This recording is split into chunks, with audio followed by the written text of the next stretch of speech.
for the 50th reunion. In 1964, I got a ride from New York down to Atlanta.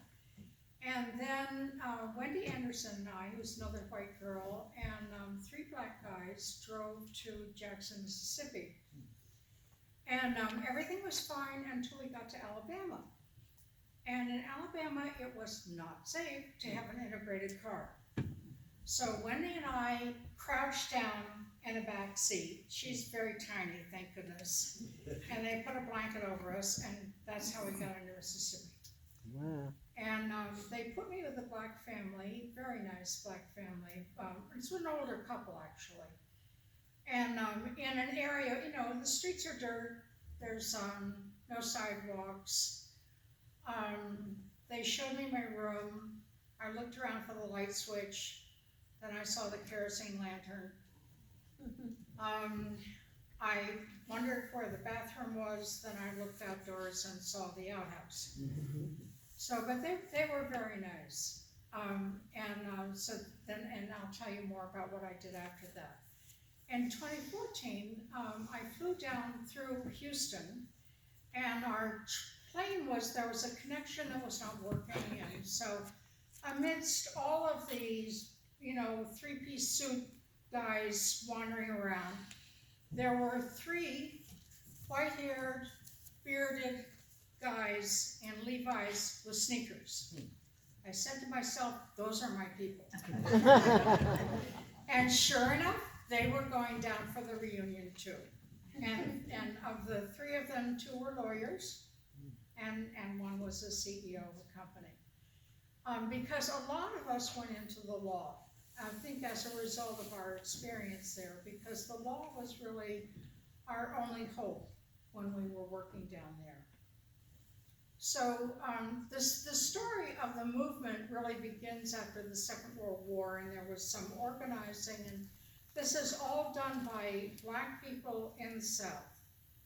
And then there was the Montgomery bus boycott, which was successful in desegregating the buses.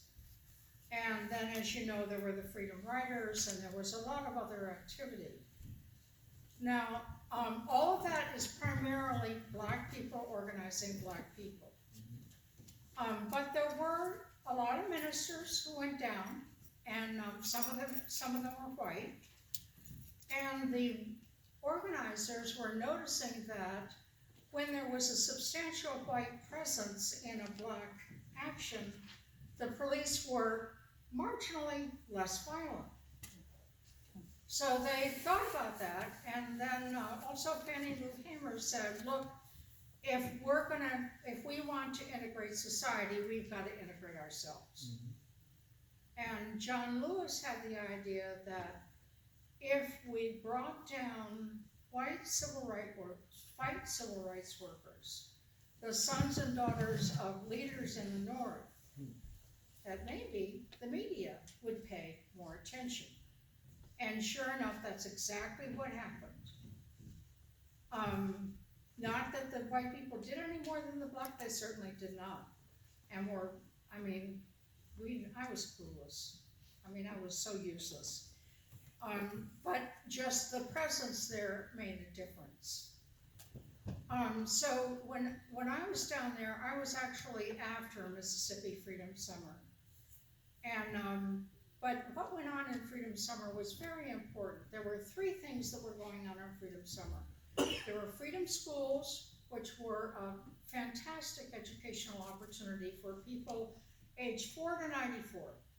And they taught black history and black literature and black art and black music. And that was a very successful operation in about 25 local communities in Mississippi. And those were the same local communities that were still going strong when I got involved. And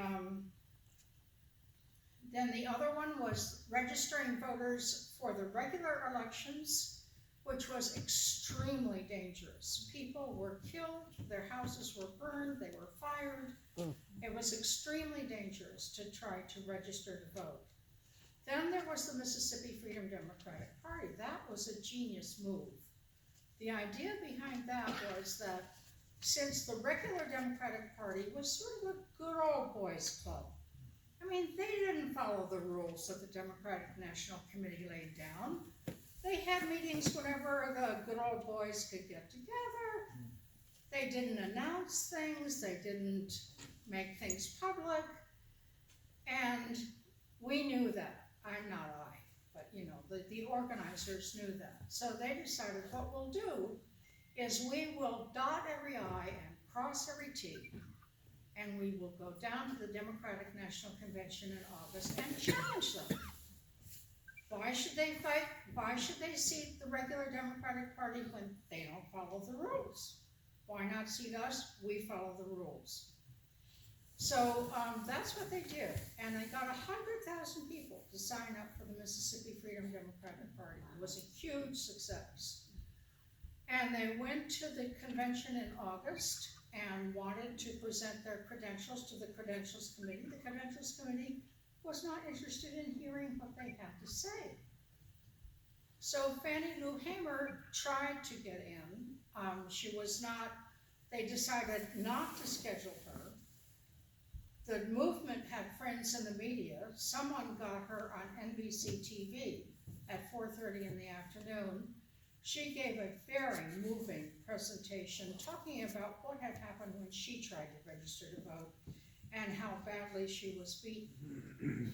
Lyndon Johnson decided that that would be a good time for a press conference, at which he had nothing to say, but they covered it. However, NBC, having taped her and seen how powerful her testimony was, broadcast it live at prime time, 8 o'clock at night.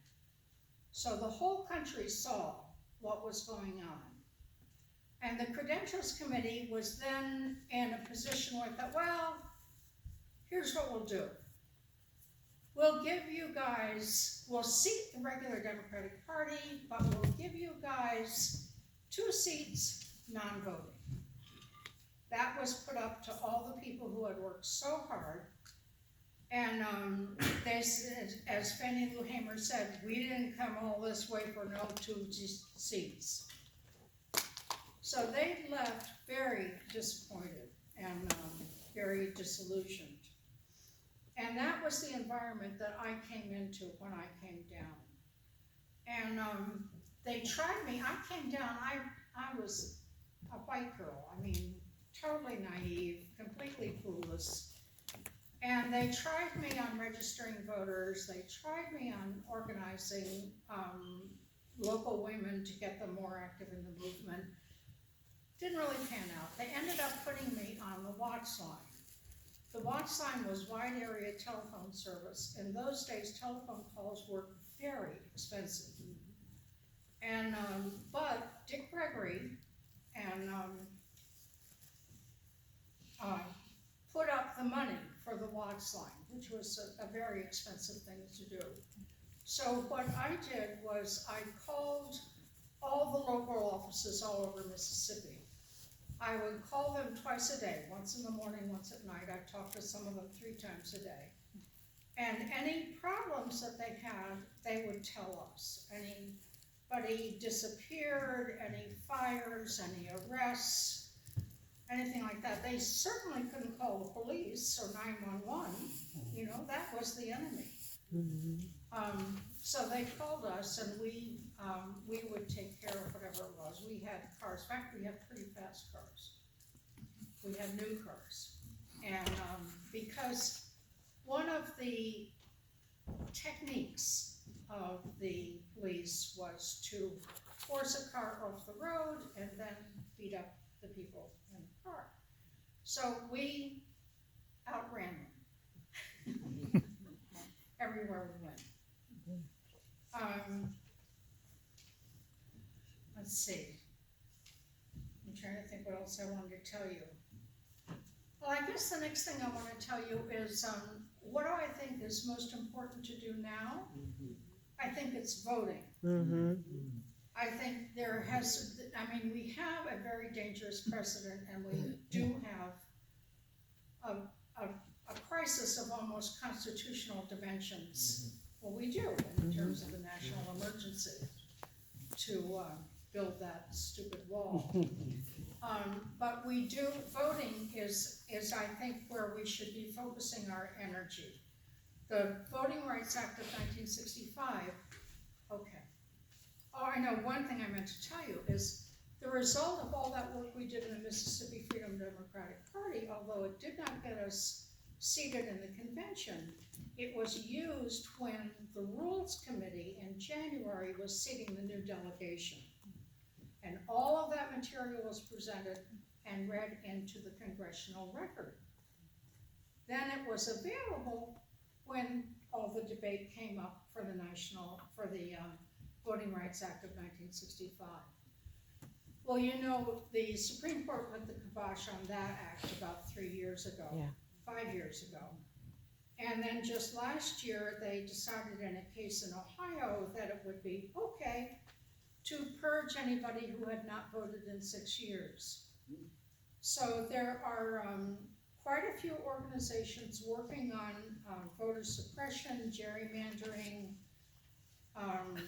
voter ID, voter purges. There's the League of Women Voters, the ACLU, an organization called Election Protection, which protects people on election day. I work for that organization. Rock the Vote. And then there are more general organizations with a focus sometimes on voting, like Indivisible, Move On, and Common Cause. So if I had to leave you with anything for what do we do now, it would be to work on voting and keeping our democracy free. Thank you.